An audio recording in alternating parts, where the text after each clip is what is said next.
Hey guys, let's talk about these measuring spoons and compare one to the other, this one to that one, so that you can decide which one might be better for you. So product number one is actually going to be these Betty Crocker measuring spoons, and they do come with the 1 teaspoon, half teaspoon, 1 tablespoon, a half a tablespoon, a teaspoon, a half a teaspoon, and a 1/4 teaspoon.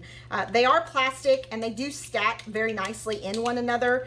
They also came with like a little plastic ring that went around so that they could actually stay together. However, that plastic ring has broken over the last year that I've had these, and so I cannot use the plastic ring, and basically I'll just take like a bread tie or whatever and actually go ahead and hold them together.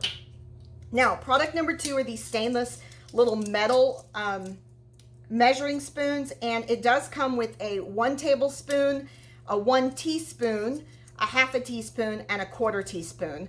They're very easy to clean.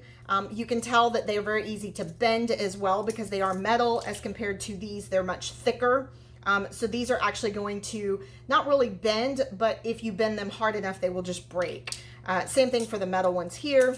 They do come with like a little metal ring, and they're perfect to be able to go ahead and use for any kind of powder or, you know, liquid measuring if you're trying to measure that. So either way, I use both of them. I do find myself grabbing my stainless because it is what I've used the most. These are very new and were purchased for me as a gift.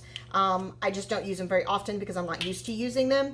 I do prefer my little metal ones over my plastic ones. So thanks for watching, guys. Y'all have a great day. Hopefully this will help you to decide on which one's better or which one that you would like to have for yourself. Y'all have a great day.